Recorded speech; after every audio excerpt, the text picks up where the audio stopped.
네, 저는 뭐 여러 가지 그 힘든 것 중에 하나가 낯선 사람들 앞에서 제 자신을 소개하는 것이 너무 힘듭니다.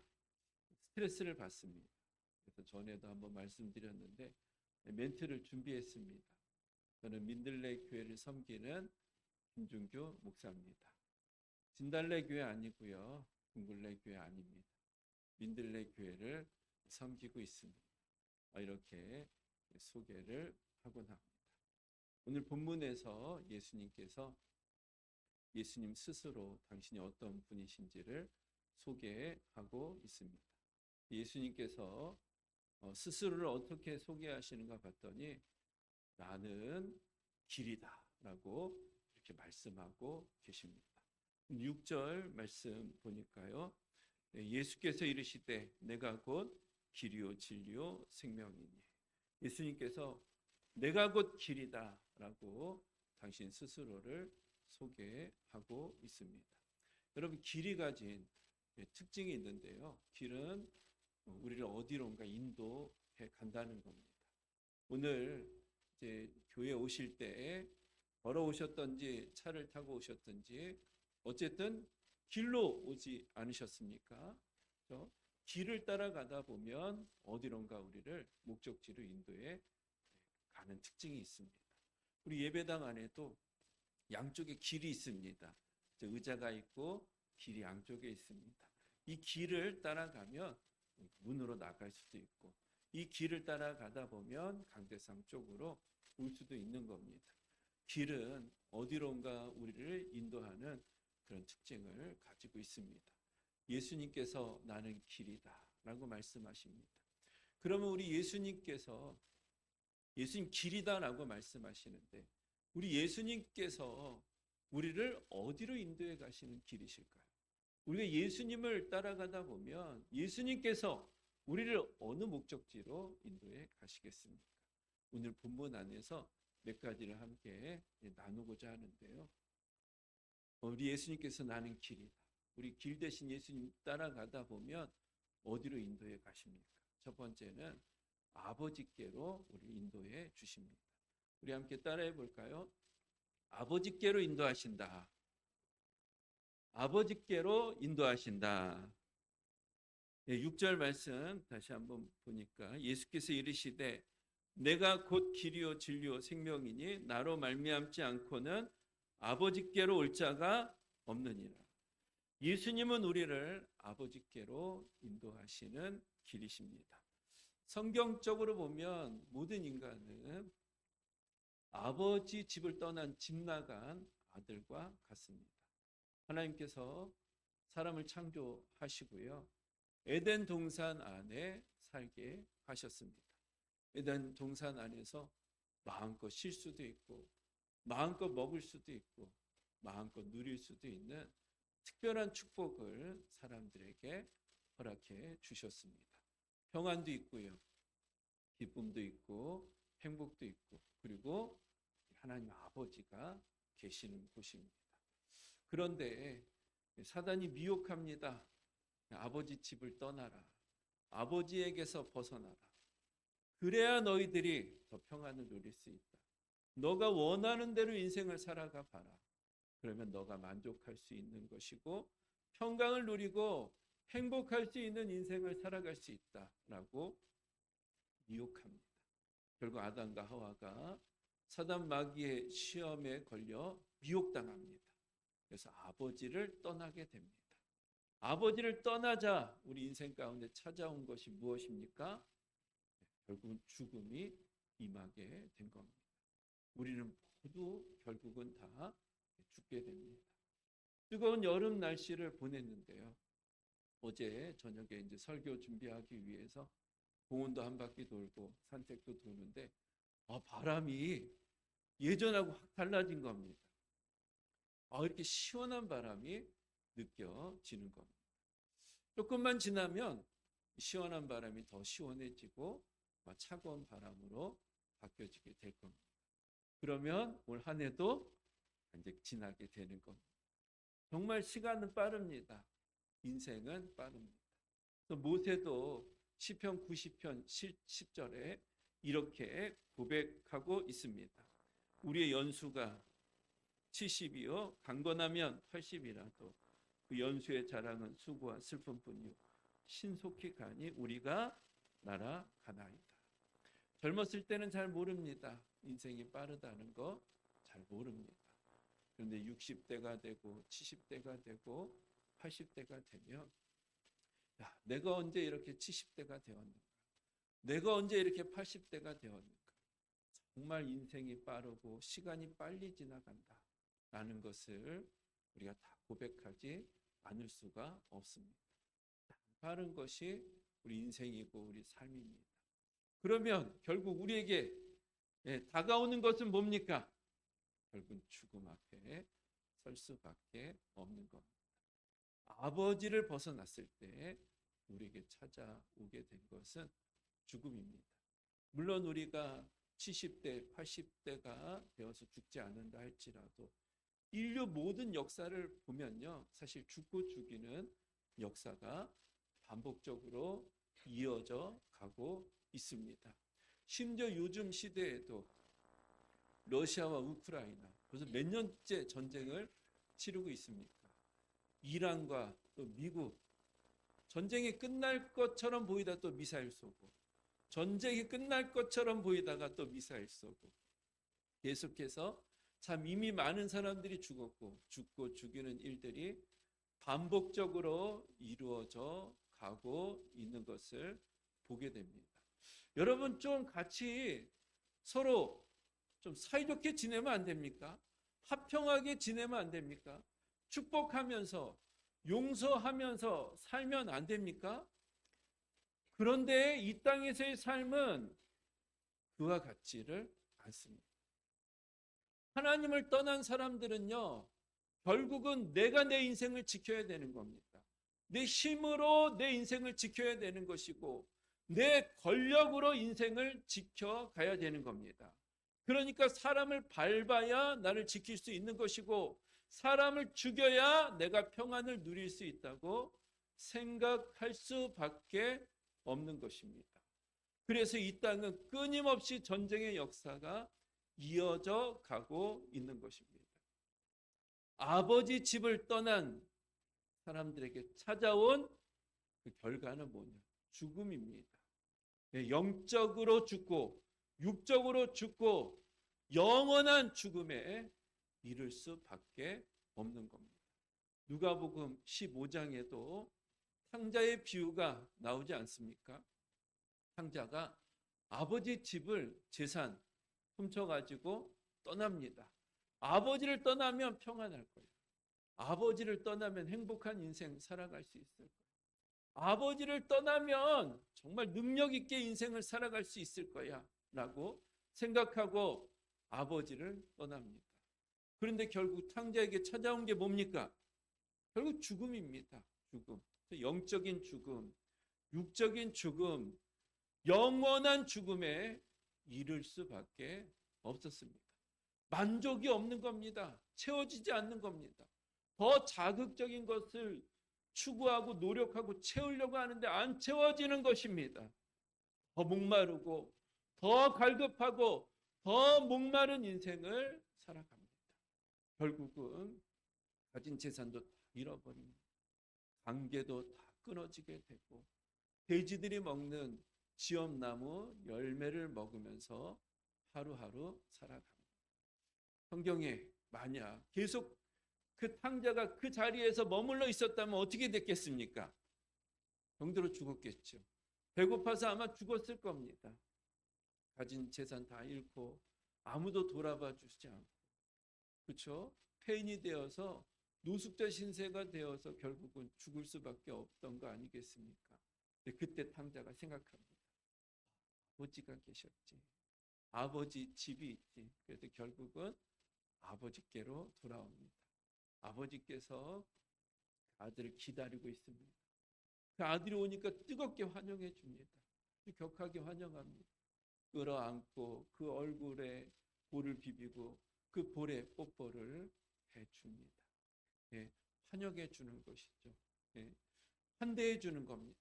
여러분, 사람은요 환영받아야 살아갈 수 있는 것이고 축하해주고 축복하고 축복을 받아야 살아갈 수 있는 것이 우리들의 삶입니다. 근데 요즘은 가정에 가도 별로 환영해 주지를 않아요. 환대해 주지를 않습니다. 뭘 키웁니까? 사람 필요 없다. 강아지라도 키워야겠다. 강아지는 뜨겁게 환영해 주고 환대해 주니까. 네, 그렇게 인생을 살아가고 있습니다. 그 탕자가 오니까 아버지께서 뜨겁게 환영해 주고 환대해 줍니다. 그리고 새로운 옷을 입혀주고 또 반지를 껴줍니다. 새로운 옷을 입혀준다는 건 권위를 상징하는 것이거든요. 반지도 권위를 상징하는 것. 아들이 오니까 그의 권위를 인정해주고 존중해줍니다. 그리고 소를 잡습니다. 잔치를 벌입니다. 축하해주고 축복의 시간을 함께 갖는 겁니다. 언제 그랬다고요? 아버지께로 돌아왔을 때.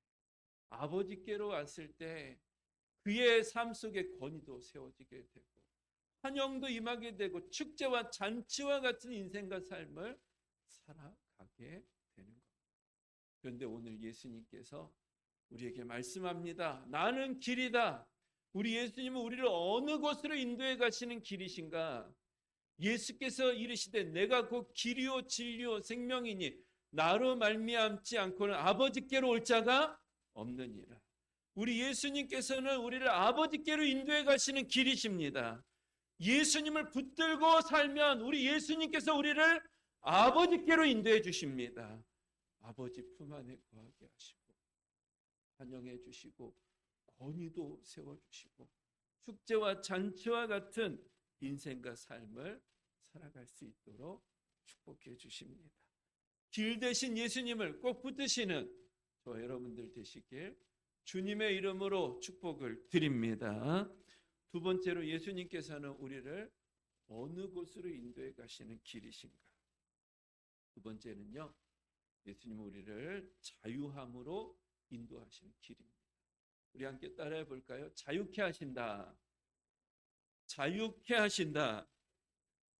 내가 곧 길이요 진리요 생명이니. 예수님께서 내가 곧 길이다. 진리다.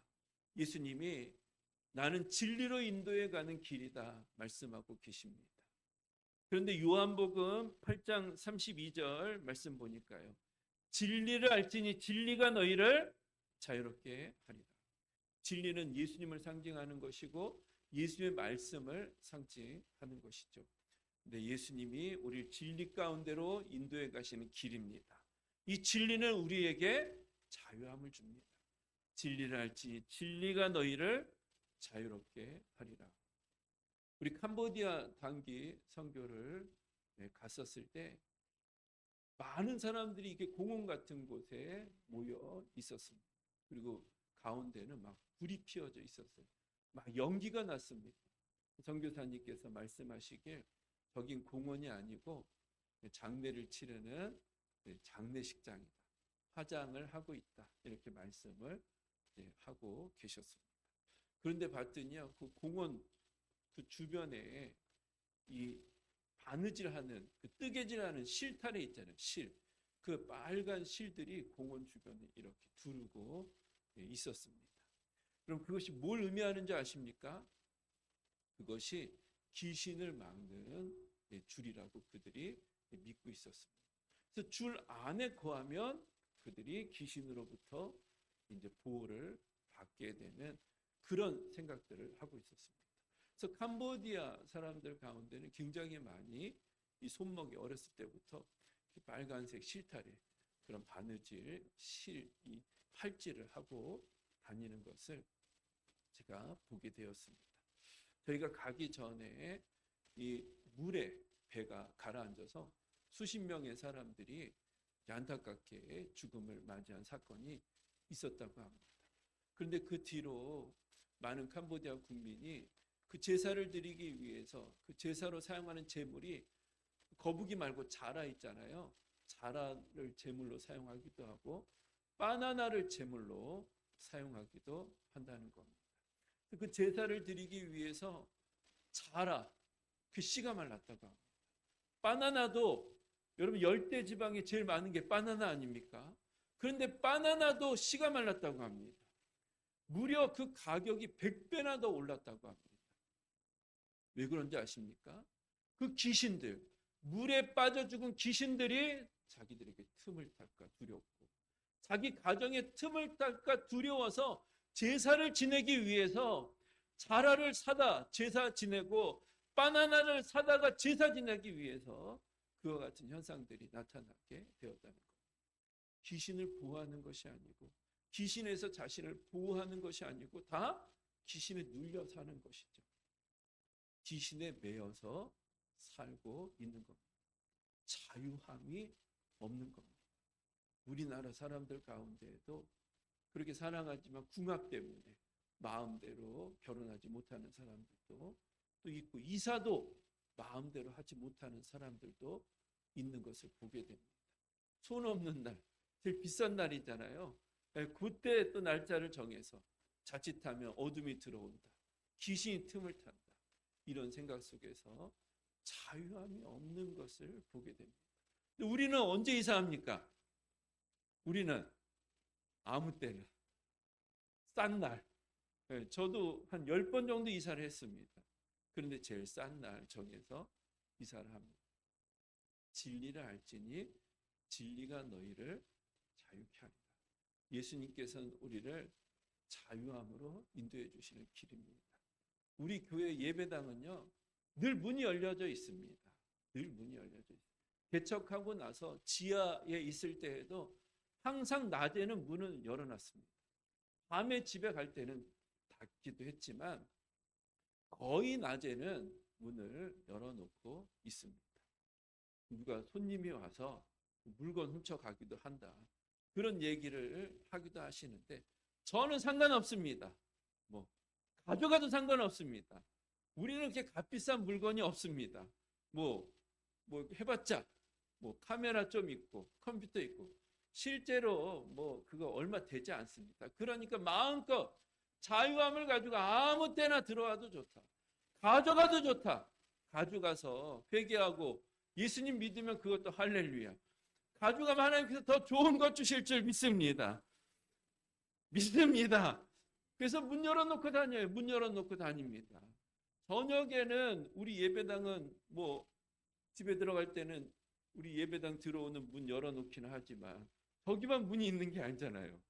계단에 올라가는 문이 있잖아요. 거기는 거의 열려 있습니다. 거의 열려 있어요. 그래서 저 상관없습니다. 문이 열려 있을 뿐만 아니라 2층에 올라가면 식당 문도 열려 있고, 교육한 문도 열려 있고, 사무실 문도 열려 있고, 가져가도 난 상관없다. 가져가. 지금까지 한 번도 노숙자가 와서 잠을 잔 적은 몇 번 있었습니다. 새벽에 오면 본 적은 있었지만 물건 훔쳐간 적은 한 번도 없었습니다. 아무 때나 와서 교회 와서 기도하고 가야 되는 곳이 예배당 아니겠습니까? 그래서 어떤 분은 우리 교회 등록하신 분 중에 낮에 왔는데 문이 열려 있어서 우리 교회 등록하신 분도 계십니다. 여러분, 자유함이 있는 겁니다. 예수님 안에서 어차피 우리 인생은 주님께서 다스리시고 주님께서 통치해 주시니까 자유함이 있는 겁니다. 저는 우리 하나님께서는 바둑의 대가다라고 생각합니다. 여러분, 세계에서 바둑 제일 잘 두는 사람이 누굽니까? 우리나라 사람 중에서 신진서라고 들어보셨어요? 신진서? 지금 세계 1등이 신진서 아니겠습니까? 거의 1등입니다. 저는 뭐 바둑 잘 모르지만 종종 TV에서 이렇게 두는 거 이상한 데 막 둡니다. 이상한 데 막 둬요. 왜 저기 두는지 우린 다 이해를 못해요. 왜 저기에 둘까? 이해를 못합니다. 그런데 나중에 보면 그게 다 이유가 있고 목적이 있는 겁니다. 결국은 바둑이라는 게 땅을 더 많이 차지하는 사람이 이기는 거 아닙니까? 그래서 결국은 땅을 더 많이 차지하게 되는 겁니다. 바둑에는요, 사석작전이라고 있습니다. 혹시 들어보셨어요? 내 땅을 주면서 상대편 땅을 더 많이 차지하는 거예요. 미끼를 던져서 상대방이 그 미끼를 물면 내가 승리했다라고 하는데, 그 미끼를 통해서 다른 지역을 더 많이 차지하는 그런 전략이 있다고 합니다. 세계 1위 신진서 선수가 아주 탁월합니다. 그런데 우리 하나님께서는 바둑의 대가, 신진서하고는 뭐 게임도 안 되죠. 하나님 바둑의 전문가다 생각됩니다. 우리 하나님께서 하시는 일들이 다 이해되지 않습니다. 하나님께서는 저쪽에 돌을 두시기도 하고 저쪽에 돌을 두시기도 하고 우리 인생을 이쪽으로 가게 하실 때도 있고 저쪽으로 가게 하실 때도 있고 나는 이해가 안 되는 거예요. 하나님, 내 인생이 더 복되기 위해서 이쪽 길로 가셔야지 왜 저쪽에 돌을 두십니까? 하나님, 내가 차지하게 해야지 왜 내 것을 빼앗기게 하십니까? 왜 사석 작전으로 내 것이 없어지게 만드십니까? 그런데 나중에 지나보면 이것이 다 하나님께서 선한 전략인 것입니다. 우리 인생을 가장 복되고 아름답고 합력해서 선을 이루어 가시기 위해서 이해가 다 되지 않지만 하나님 우리 인생을 인도해 가시고 또 빼앗기는 것처럼 보이지만 더 좋은 것으로 채우시고 인도해 가고 계시는 신실하시고 좋으신 하나님이 우리 하나님, 나의 하나님인 줄 믿습니다. 그러니까 우리 인생의 자유. 때로는 내 뜻대로 안 돼도 내 생각대로 안 돼도 하나님 왜 이렇게 인도하시고 왜 이렇게 힘든 길을 인도해 가실까 이해되지 않을 때도 있지만 그러나 우리 하나님은 가장 선한 길로 이끌어 가시고 좋은 길로 인도해 가신 하나님이시기 때문에 우리 예수님은 길이 되시고 진리를 알지니 진리가 너희를 자유케 하고 우리 예수님 안에서 평안을 누릴 수 있는 것이고 자유함을 누리게 되는 줄 믿으시길 주님의 이름으로 축복을 드립니다. 예수님이 진리를 알지니 진리가 너희를 자유롭게 하고 예수님이 진리십니다. 그리고 예수님의 말씀이 진리입니다. 말씀이 때로는 우리 현실과 맞지 않을 때도 있어요. 말씀이 나를 올가매는 것처럼 느낄 때도 있습니다. 그러나 여러분 말씀 안에 거할 때 우리가 자유함을 누릴 수 있는 겁니다. 주일 하나님께서 울타리를 만들어 주신 거예요. 나는 내 마음대로 살면 평안할 수 있을 것 같고 자유할 수 있을 것 같은데 아니에요. 진리 안에 있을 때, 말씀 안에 있을 때, 울타리 안에 있을 때 우리가 진정한 자유를 누리게 되는 겁니다. 내가 내 인생 내 마음대로 살 거야. 그래서 쓰레기를 내 인생 내 자유니까 아무데나 버립시다. 그럼 세상이 어떻게 되겠습니까? 쓰레기 오물이 온 땅의 천지 오물로 바뀌어지지 않겠습니까? 질서가 있는 것이 축복인 겁니다. 울타리가 있는 것이 축복입니다. 하나님의 말씀은 우리에게 울타리가 되는 겁니다. 그래서 우리가 그 안에서 자유함을 누리게 하시는 하나님의 축복인 것입니다. 양들을요, 한 심리학자가 실험을 했다고 합니다. 양들을 울타리 안에 가두고 기르기 시작한 겁니다. 거기서 풀을 뜯어먹고 물을 마시고 그래서 또 쉬고 포동포동하게 아주 잘 양들이 성장해 갔습니다. 그런데 어느 날 갑자기 그 울타리를 다 치워버린 겁니다. 넓은 대지가 있는 겁니다. 여러분 양들이 어떻게 됐을까요? 더 좋지 않았겠습니까? 가고 싶은 데 가고 먹고 싶은 거 먹고 마음대로 쉬고 더 좋지 않았겠습니까? 그런데 그렇지 않았다는 겁니다. 우왕좌왕하고 어떻게 해야 될지를 모르고 그 풀도 뜯어먹지 않고 점점 더 마르게 되고 하는 일들이 일어나게 되었다는 겁니다. 여러분 내 마음대로 산다고 절대로 자유하지 않아요. 오히려 내 마음대로 살면 오히려 내 삶이 울무에 빠지게 되고 혼전에 빠지게 되는 거예요. 하나님의 말씀이 진리고요. 말씀은 울타리지만 울타리 안에 거할 때 진정으로 평안을 누리게 되는 것이고 자유함을 누릴 수 있습니다. 네, 이게 주일이 우리 울타리예요. 하나님의 말씀, 용서해라, 섬겨라. 우리의 울타리입니다. 네, 서로 함께 나누고 희생해라. 그것이 울타리입니다. 그 안에 진리 안에 거할 때 우리가 진정으로 자유함을 누리게 되는 거예요. 그 은혜가 저 여러분들 가운데 임하게 되시길 예수님의 이름으로 축복을 드립니다. 예수님께서는 길이신데 우리를 어느 곳으로 인도해 가시는 길이신가? 세 번째는요, 예수님은 우리를 생명으로 인도해 주십니다. 우리 함께 따라해 볼까요? 생명으로 인도하신다. 생명으로 인도하신다. 내가 곧 길이요 진리요 생명이니 나로 말미암지 않고는 아버지께로 올 자가 없는. 예수님 우리를 생명으로 인도하시는 길입니다. 요한복음 20장 31절 말씀 보면요, 오직 이것을 기록하면 너희로 예수께서 하나님의 아들 그리스도임을 믿게 하려 함이요 또 너희로 믿고 그 이름을 힘입어 생명을 얻게 하려 함이니라. 요한복음 10장 10절 중반부부터 보면 내가 온 것은 양으로 생명을 얻게 하고 더 풍성히 얻게 하려는 것이라. 여러분, 예수님은 우리를 생명으로 인도하시는 길입니다. 생명이 가진 특징이 뭡니까? 생명이 있으면 다시 살아납니다. 씨앗 볼품 없지만 생명이 있으면 싹이 나고 꽃이 피고 열매가 맺혀집니다. 나무도 추운 겨울이 되면 이파리가 떨어집니다. 그렇지만 생명이 있는 나무는 봄이 되면 다시 이파리가 나고 꽃이 피고 풍성한 열매가 맺혀지게 되는 겁니다. 마가복음 1장 12절 13절 말씀 보니까요, 성령이 곧 예수를 광야로 몰아내신지라. 광야에서 40일을 계시면서 사탄에게 시험을 받으시며 들짐승과 함께 계시니 천사들이 수종들더라. 예수님께서 공생애를 시작하시면서 광야 40일 동안 시험 받지 않으셨습니까? 그런데 누가 예수님을 광야로 몰아내셨다고요? 성령께서 예수를 광야로 몰아내셨다는 것. 몰아내셨다라는 원어적인 의미를 강하게 잡아 끌었다는 것. 성령께서 예수님을 강하게 광야로 잡아 끌어 넣으신 것. 광야에서 예수님께서 사단에게 시험을 당하십니다. 돌이 떡이 되게 하라. 내게 절하라. 뛰어내려라.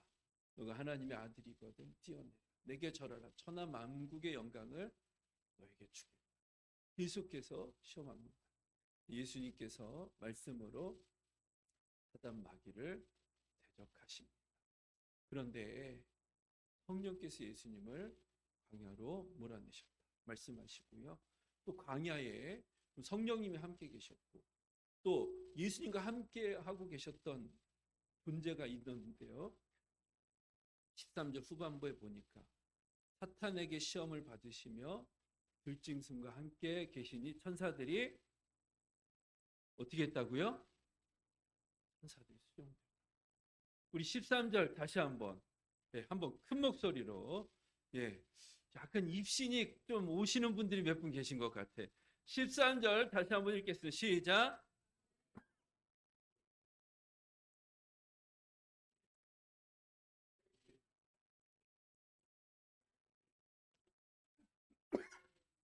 천사들이 예수님을 수종 들고 있었습니다. 여러분, 예수님은 하나님이십니다. 말씀으로 세상을 창조하시고 천지를 창조하셨습니다. 천사들은 어떤 존재입니까? 피조물이에요. 피조물. 그렇죠? 하나님의 말씀으로 창조한 저 여러분도 피조물이듯 천사도 피조물입니다. 하나님께서는 천사들에게 수종받으실 필요가 전혀 없으십니다. 어떻게 창조주가 피조물이 어떻게 창조주를 보호할 수 있겠어요? 어떻게 지켜줄 수 있겠습니까? 우리 예수님께서는 하나님 창조주이시기에 천사들에게 수종받으실 필요가 없으십니다. 능히 사단 마귀를 대적해서 말씀으로 물리치실 수 있는 권세가 예수님께 있습니다. 그런데 예수님께서 천사들을 통해서 수종을 받으셨습니다. 왜냐? 그럼 마가복음을 받았던 수신자들이 누구냐? 네, 초대교회 성도들입니다. 초대교회 성도들은 예수 믿는 것으로 인해 극심한 핍박 속에 있었습니다. 매를 맞기도 하고 감옥에 갇히기도 하고 가족들에게 예수 믿는 것으로 인해서 쫓김 당하기도 했습니다. 그들을 대상으로 이 말씀이 쓰여지게 된 겁니다. 예수님께서 광야 시험 받으실 때 혼자 계시지 않으셨다. 성령님께서 함께하고 계셨고 천사들이 예수님을 수종 들고 있었다. 우리도 믿음의 길을 걸어갈 때 시험이 찾아올 때도 있고 연단이 찾아올 때도 있지만 그러나 혼자가 아니야. 예수님이 함께하고 계셔. 성령님께서 너희들과 함께 동행하고 있고 천사들도 너희들과 함께 동행하고 있는 거야. 낙심하면 안 돼. 절망하면 안 돼. 지금 예수님 믿는 믿음으로 힘을 내고 일어나야 돼. 이 메시지를 마가복음을 받는 성도들에게 증거되어져 가는 메시지가 담겨져 있는 겁니다. 여러분, 예수님께서는 우리를 생명으로 인도해 가시는 길이시고 생명으로 인도해 가신 하나님이십니다. 예수님 안에 거할 때 우리 예수님께서 우리에게 생명을 주십니다. 다시 힘을 내게 하시고요. 다시 살아나게 해주시고 용기를 갖게 해주시고 꿈을 가지고 이 땅을 살아갈 수 있도록 축복해 주십니다. 제가 예수님을 처음 이제 믿게 되었을 때 저는 예수님 믿기 전에 많이 주눅들어 삶을 살았습니다. 세상에 주눅들기도 하고 처음 말씀드렸던 것처럼 사람들에게 많이 주눅든 상태로 인생을 살아갔습니다. 예수님을 믿고 나니까 예수님께서 전에도 말씀드렸던 것처럼 꿈을 주셨어요. 영혼을 섬기는 것에 대한 꿈을 주셨습니다. 비전을 주시고 용기를 저에게 부어주셨습니다. 그래서 내가 많은 좀 지체들을 좀 돕고 섬겨야겠다 이런 소원을 주시고 그때 아르바이트도 많이 했습니다. 제가 이것저것 아르바이트를 많이 했었습니다. 칠판 공장에서 칠판 만드는 일도 하기도 했고요. 그리고 식당에서 음식 서빙하는 것도 좀 했습니다. 심지어 가전제품 가게에서 전자대리점에서 물건 파는 일도 했습니다. 여러분 잘 팔았을까요? 못 팔았을까요? 며칠 만에 잘렸습니다. 제가 무슨 물건을 팝니까?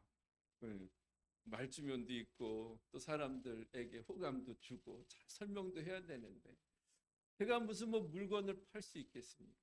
그래서 며칠 만에 잘렸습니다. 그래서 어느 밑에 들어가서는 아르바이트도 힘들다. 내가 혼자 해야겠다. 혼자. 그래서 신문 배달 혼자 하는 거잖아요. 신문 배달 참 오래 했고 또 군고구마 장사 또 열심히 했습니다. 그리고 여름에 했던 것 중에 하나가 달걀 아이스크림 파는 거를 제가 했었습니다. 달걀 아이스크림이라고 아마 잘 모르실 겁니다. 달걀 모양 플라스틱으로 만들어져 있었는데요. 열고 닫을 수가 있는 겁니다. 그럼 닫고 주스를 붓고 빨대 하나 꽂아서 냉장고에 넣으면은 그게 뭐가 됩니까? 그렇죠. 달걀 아이스크림이 되는 겁니다. 그럼 아침에 그때 오토바이 뭐 신문 배달도 하니까 뒤에 아이스박스 안에 집어넣고 여기저기 다녔습니다. 제가 어디 갔는지 아세요? 시장, 의정부 시장에 가서 팔았습니다. 의정부 역전 앞에 가서도 팔았습니다. 많이 팔았을까요? 못 팔았을까요? 못 팔았습니다. 그나마 좀 팔렸던 데가 학교 앞에 가면 좀 팔았습니다. 그런데 제일 많이 팔았던 데가 어디냐? 놀이터에서 많이 팔았습니다.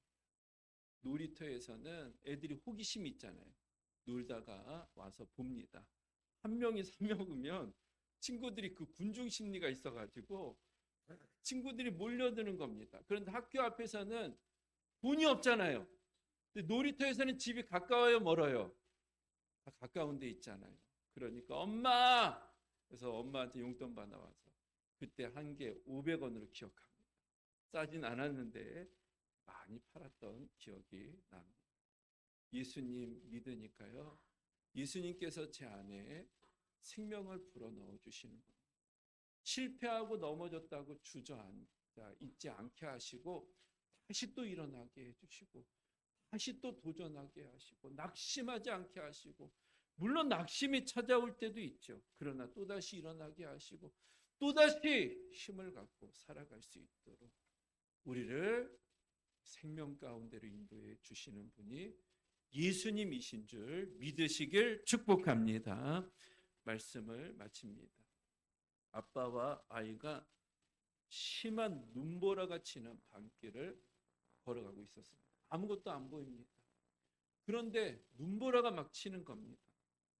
아이가 아빠한테 아빠 나 무서워. 우리 어디로 가는 거야? 아빠가 말합니다. 괜찮아. 우리가 어디로 가는지 너한테 중요한 건 그게 아니야. 내가 어디로 가고 우리가 어디로 가는 것보다 더 중요한 게 있는데 그건 뭐냐? 아빠 손을 꼭 잡고 아빠 손을 절대로 놓으면 안 돼. 그런 말을 해주었다고 합니다. 우리 인생도 때로는 하나님께서 내 인생을 어디로 인도해 가는지 다 이해하지 못할 때가 있습니다. 해석이 안 될 때도 있습니다. 그럴 때 중요한 거는요. 하나님께서 우리를 어디로 인도하는 것보다 중요한 건 주님 손을 꼭 들고 있는 겁니다. 주님 손을 놓지 않고 있는 겁니다. 예수님은 길이세요. 주님 손을 꼭 들고 있으면 예수님은 결국 우리를 아버지께로 인도해 주시고 예수님 우리를 자유함으로 인도해 주시고 예수님은 우리를 생명 가운데로 인도해 가시는 하나님이십니다. 예수님 손 꼭 붙드시고 다 이해하지 못할 일들을 이 땅에서 살아간다 할지라도 중요한 건 우리 예수님 손 꼭 붙드는 겁니다. 예수님 손 붙드시고 함께 동행하셔서 예수님이 또 아버지께로 인도해 가시고 또 영원한 자유함 가운데 생명 가운데 인도해 가시는 하나님의 축복을 함께 누리며 믿음의 길 걸어가는 저 여러분들 되시길 주님의 이름으로 축복을 드립니다.